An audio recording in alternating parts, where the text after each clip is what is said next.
Hi there, welcome to the channel. So today I want to ask essentially a very weird question, but the question is, could you have a society where people don't work? Where literally people don't work or don't have to work? Um, and the reason I want to ask this question is because right now we live in this period of time where we have a lot of supply shortages going on and stuff right now. And one of the reasons for these supply shortages, or one of the reasons that is put up there by some, is that, it's very hard for companies to find people to work.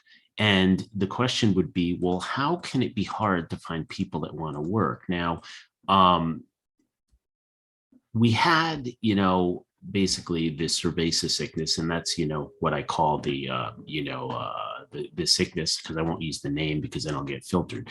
But basically, if you look at it, we've had a situation where we had the government giving a lot of stimulus to people, a lot of extra unemployment benefits, and all these things, and a lot of generally what we'll call support.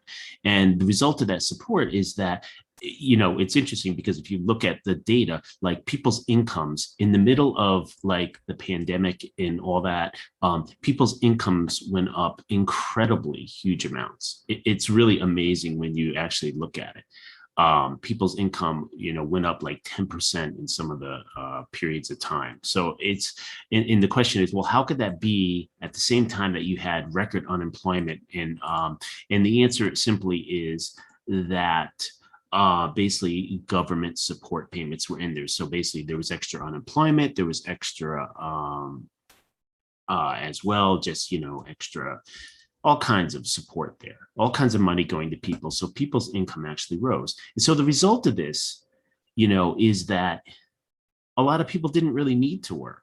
So if your income went up, and the other factor is you had this basically eviction moratorium. Now, the consequence of the eviction moratorium is that you had a bunch of people that basically didn't have to give any reason at all. I mean, they could have been affected by the cerveza sickness, which is, the COVID thing in the jigger. And they didn't even need to, even if they weren't affected, they could just say that they were and not have to pay. So you had a huge amount of people that just didn't have to pay on their mortgage, didn't have to pay their rent. And so think about it, that's your biggest expense. I mean, anywhere you go, like your rent is your biggest expense. So if you were paying $1,000 for rent, $2,000 a month for rent, that's a lot of money that you don't have to pay. So what happens? We've had, situations where we had like periods of time where there was a lot of retail sales. There was a lot of inflation as well coming with that, because you basically have a situation where, it's difficult for companies to get people to want to work. So therefore the supply of stuff has gone down. And at the same time, the demand has kept up, or the demand has increased because people had more money. So, basically, if you look at that, and now, see, you've had for quite a while now, you've had people that kind of in the Bernie type, socialist type of camp. And what they want is they want more government supports. They basically want socialism, and socialism that they view is more of like a European style of socialism, where there's just a lot of government support. And as part of that, one of the areas that they have looked at, in one of the things that some want, is something called UBI, which is Universal Basic Income. So the idea would be, instead of like giving people food stamps or giving them welfare payments, what you do is you say, hey, look, we're just going to give you money. We're just going to give you like the equivalent of what you just give you a certain amount of money every month, and you take that money and you use it to live. And so this would be like universal basic income. And so that way you wouldn't have, the idea would be is you wouldn't have any poor people. You would solve all the problems because everyone would have money, and they wouldn't have to work if they didn't want to work or they couldn't work. And hey, everything's good. So, but now and what's interesting, because of the cerveza and all that stuff that's happened over this period of time, we have become, basically all the support that the government has done is made us very socialistic. I mean, just the amount of money the government has spent. Like when you look in the year of 2020, the government at that time, the numbers are something like they spent 5 trillion over what they took in. It's like an incredible amount of deficit spending. And it's just, it's really unsustainable. And it's a new level. It's something that even though the US has for many years, like, had huge budget deficits, like this is like all-time records. This is like totally like just a new level of deficit spending. And I think it's worth asking the question, because what's really happening is in many ways. So if you go back in history a little bit, you go back in not long history, but you go back to the financial crisis. In the financial crisis back in 08, 09, we basically had housing imploded because basically there was a lot of fraud going on. And what really happened was, basically Wall Street had found a way to make money on mortgages, right? And so basically at some point they had to keep that going, or they felt they needed to keep that party going. And the way it would work is they bundle up mortgages together. So basically mortgage-backed securities and then derivatives, mortgage-backed securities, et cetera, et cetera. But the key part of that is they make money bundling, they make money selling these securities that have underneath them mortgages. And so, but the problem is there's literally, they want to make more money. And so how do you make more money? Well, you need more mortgages. And at a certain point, you don't have enough houses anymore to make enough mortgages to make more money. So what do?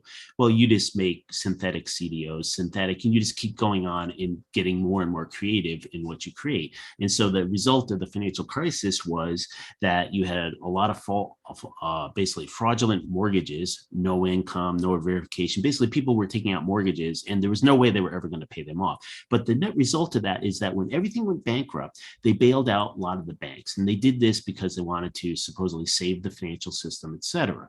Okay, but now go to the really liberal socialist side. That side now has that as a piece of evidence to say, hey, look, the world didn't come to an end. You guys gave the banks trillions of dollars, which they ended up using lobbying and all this other stuff. Like they didn't really, I mean, sure, you bailed out the banks. One of the worst cases was Goldman Sachs. In fact, AIG went bankrupt. AIG was the one basically that had sold credit default swaps. It turns out that this particular AIG group didn't have the money to pay those swaps if they lost the bet, right? They couldn't pay. And so as part of the bailouts, Goldman Sachs got $13 billion from AIG, and they got it directly. It was an amazing thing because we bailed out AIG, so the money should have gone to AIG, right? Well, some of that money went directly to Goldman Sachs, which tells you a lot about what was going on. But now fast forward, now we have people that, on the socialist side, the AOC side, they just want socialism. They want it to set it up where people don't have to really work at all. So now all this long thing is getting to the point, there's literally people think that like, look, people shouldn't have to work. They should just get money. And so going back to the financial crisis, because look, the world didn't come to an end. You printed all that money, but you just gave it to a bunch of rich bankers. Well, now, and therefore everything was okay. So all your fears of inflation, this, that, and bad things that would happen if you just print money, that's all not true. That's all not true because it didn't happen. That's their view. So now they're firmly in control now of the government in the mainstream narrative at this point. They are in control. So the view is like, hey, deficits don't matter from their perspective, and we should just print all the money we want, and we should have UBI. So if we had something like UBI, so basically then you would never have to work, right? So if you're someone and you're working at McDonald's or fast food or something like that, and it's like, gosh, it's just a crappy job, and you don't like doing it. Who would like doing the job? I mean, maybe some people do like doing the job, and that's great, that's fine, but most people probably are like, I don't want to do this. So now if you have UBI, then people don't need to work. So the question really is, you already had an inkling of this, right? There was already an inkling of this because you had people, you had all these businesses that were forced to shut down because of the cerveza sickness. And then, you had all this support for all these people got laid off and they had extra unemployment benefits and then all these extra support payments, et cetera, and the fact that, the eviction moratoriums, the result of the eviction moratoriums is like, that's like giving people a lot of money, right? if you spend it $1,000 on rent, and all of a sudden it's like you're not going to get evicted, and you just need to say, hey, oh, I'm affected by the cerveza sickness, right? I mean, you just got, your income went up $1,000 a month. It's huge, right? So so really, and this is where the question is. So all this is building up and trying to put context on, like, let's go 100 years ahead into the future. I mean, this is really an interesting question because, you know, it really seems like this is really a struggle right now. So you have politicians pushing things, and they're like, well, we want this, we want that. And then they have some view of what the future would look like. And obviously from their view, they could only see positives, and they can always see like, oh, it'd be some grand future where there wouldn't be all these problems, because these problems are from the fact that you didn't print money up and give it to people, and people had to work terrible jobs. Okay. So what would it look like? What would it look like in 100 years?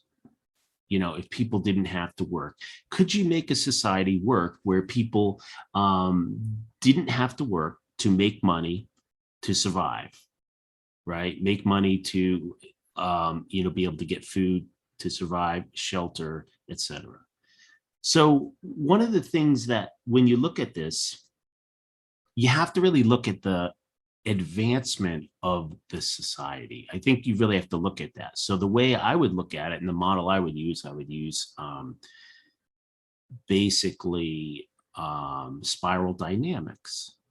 And spiral dynamics is this, it's kind of a model of human cognitive development. And so basically the idea is you can look at the lower levels like red and purple, these basic survival needs. And it's also, I think it's Haslow's hierarchy of needs.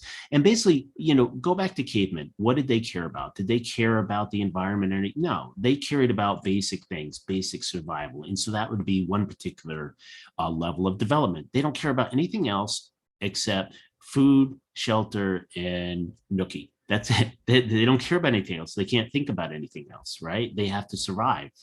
And then you can go up as society develops, you can develop other things. And then we go way into the future where we're at now, where we have a lot of people that would be at a development level green. Develop level green is where you get like environmentalists and green, and they care about the bigger picture and all that. But one of the things to note is that there's, green is still, it's only the first level of what they call tier 2. So it's the only first level of development where you care a little more about the bigger picture, about things as a whole than just yourself, right? So that's all great. But the thing is, there's other levels. There's yellow, there's turquoise, and these other development levels. See, because there's a lot of problems at each level, you have all these developmental problems. So if you looked at society as it is now, let's take a look what happens, the divisive nature of society right now, and the results of that, and how that divisiveness is handled.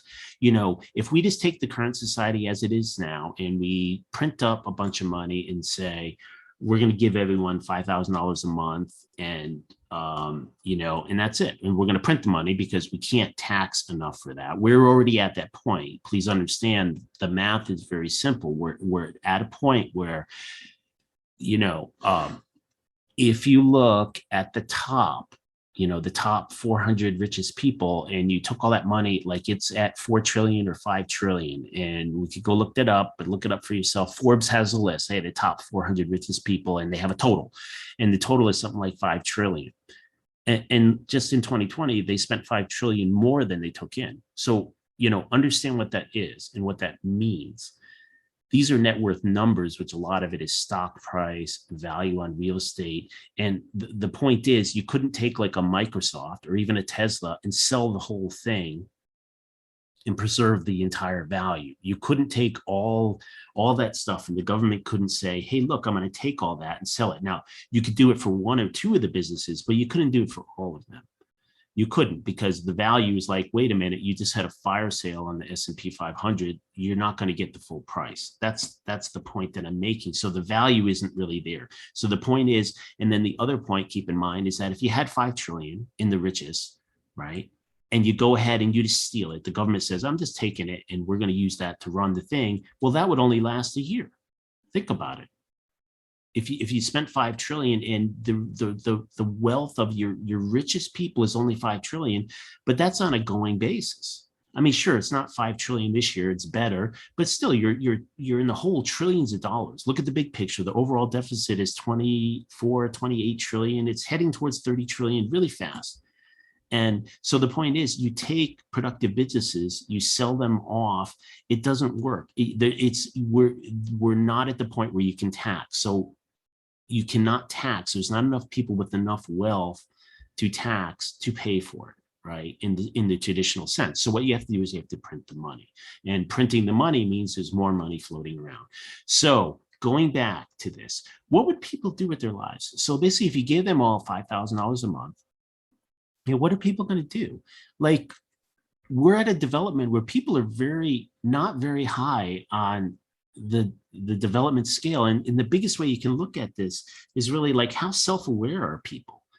Like, ask a basic question. Do you have a bias? And what biases do you have? And are you honest about the biases that you have? If I look at me, I'm like, yeah. And sometimes, it's hard for me to admit biases, but I have certain biases. I tend to be, like, if you were like really liberal and pushing something, some socialist agenda, that would like go against me because I have a bias against that. And so the first thing is to be self-aware and realize, yeah, that's my bias.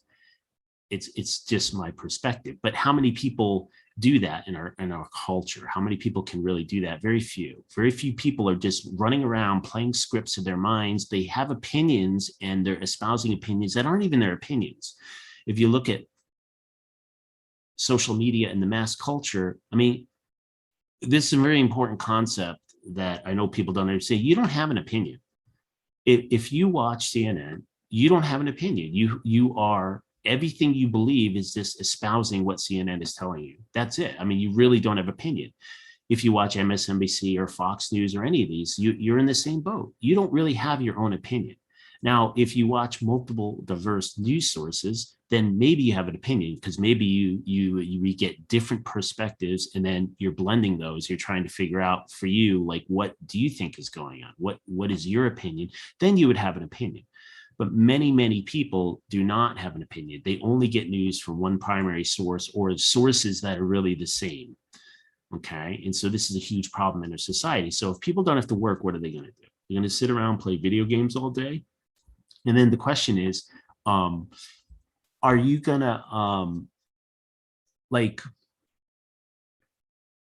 is that better than going and slinging burgers at a burger joint?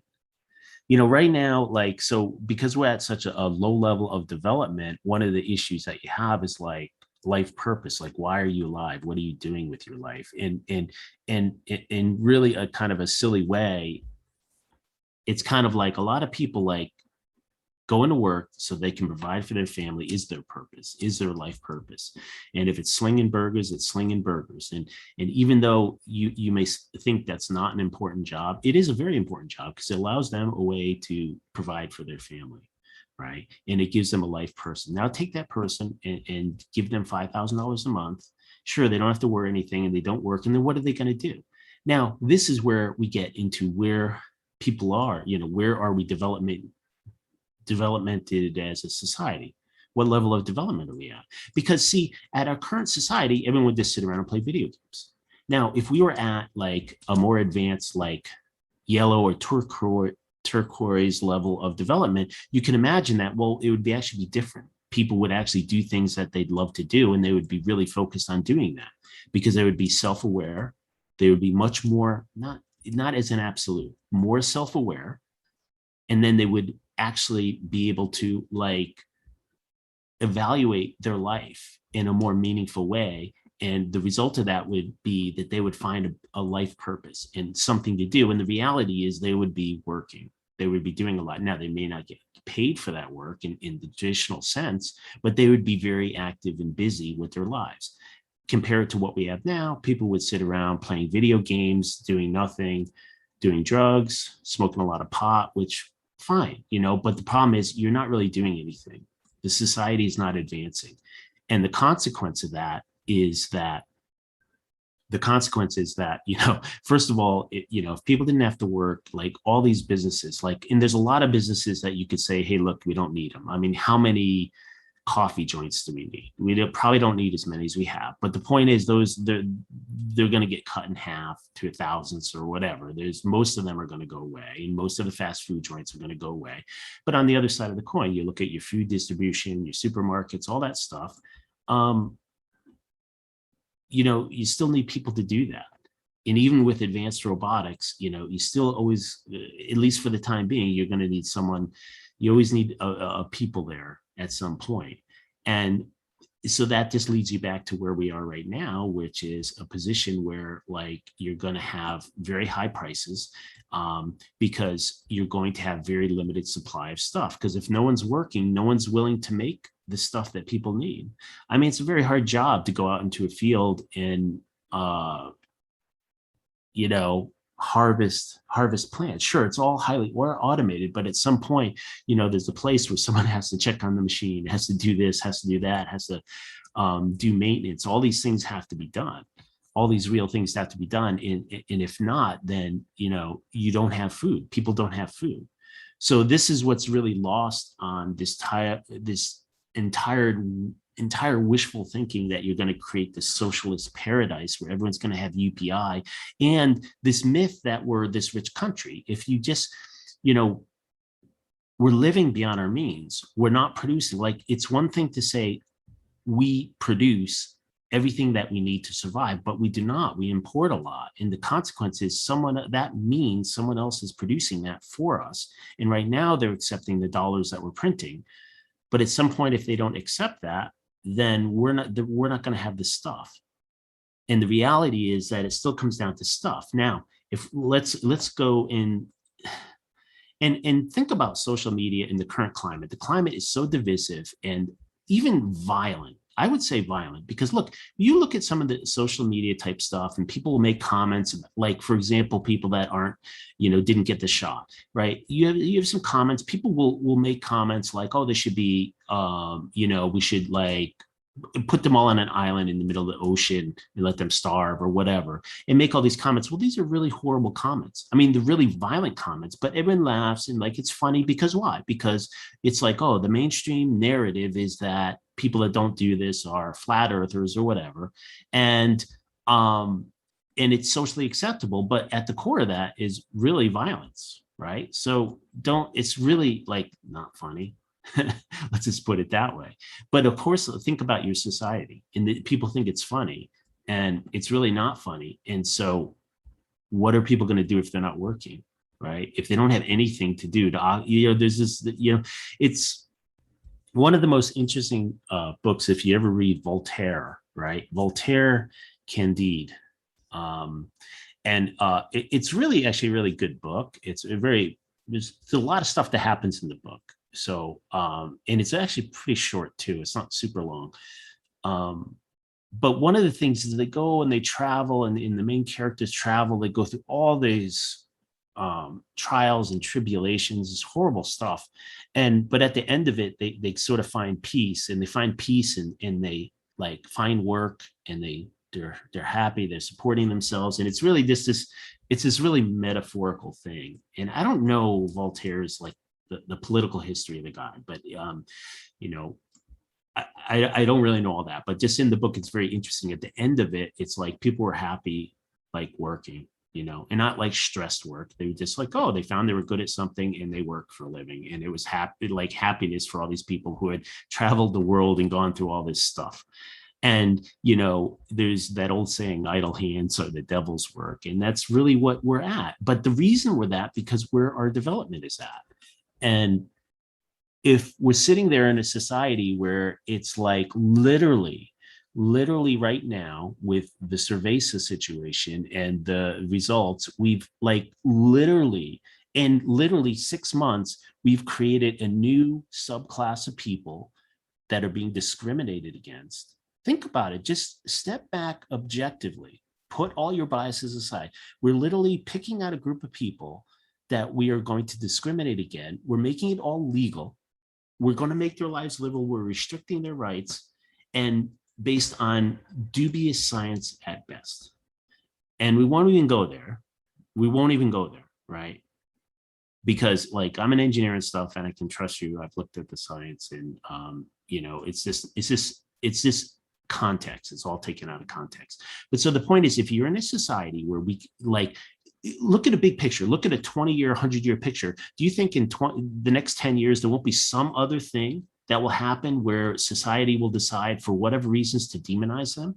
And then we'll all just jump on board and demonize a new group of people? Yeah, it's going to happen, because that's where we are as a society. We are a society where we do things that we can't even see the other side of what we're doing. We're not objective in any way. And we interpret science in a way to justify our discrimination, our hatred, our ignorance. We justify it. And so when you look at it that way, it's like we're not at a very sophisticated level of development. And therefore, people that are not at a sophisticated level of development, they're very dangerous people. And that means me, and that means us. We are very dangerous people. We're very dangerous because without anything to do with our current way of thinking, we're just going to cause like just havoc. So that's really the key thing to this, because you could imagine a point in 100 years where maybe like it's so easy to generate all the food, people don't have to work. But if our thinking doesn't change, if we don't grow up, like honestly self-reflect and learn to respect other people's perspective, then it's just a recipe for disaster. And the result of that disaster will be horrible, horrible things. Like literally, like if you look back at history, things that happened, like these guys in Germany back in the 30s into these horrible wars, like all that will happen again. All that stuff will happen again because we're just not there yet. So that's my thoughts on it. And so taking a step back and just kind of looking forward, like what can you do if you're listening to this, which you're not, because I don't have any subscribers. But if you were listening to this and you're thinking like, and you actually listen to part of it and you're like, well, no, like, I don't know what you're thinking, but one of the things that we can do to make the world a better place, and definitely our country a better place, we have to stop demonizing each other. We have to really understand that the way we look at things, it's just a perspective. And there's multiple perspectives. The way, like, if I look at it and say, I think this, and therefore my way of thinking is the right way of thinking, and any other, but here's where it gets dangerous. The dangerous part is to say to myself that the way I think is the only way to think, and that it's the truth. It's some objective truth. And when you think that way, anyone that doesn't think the way you are, since it's the absolute truth, then you get into this situation where you dehumanize them. And dehumanizing other humans is always really a bad thing. And so what do we do? What can we do? Well, just diversify your sources of information. I would say news sources for sure, but we don't have news. There isn't any news out there. Do you think you get news from anything? You don't. So what can you do to make the world a better place? What can you do to help society move forward? You have to understand that it's just perspective, and people have different perspectives. And anything you can do to understand that, the only way you would understand other people's perspectives is to diversify your sources of information. So that's it for this one. Talk to you later. Bye.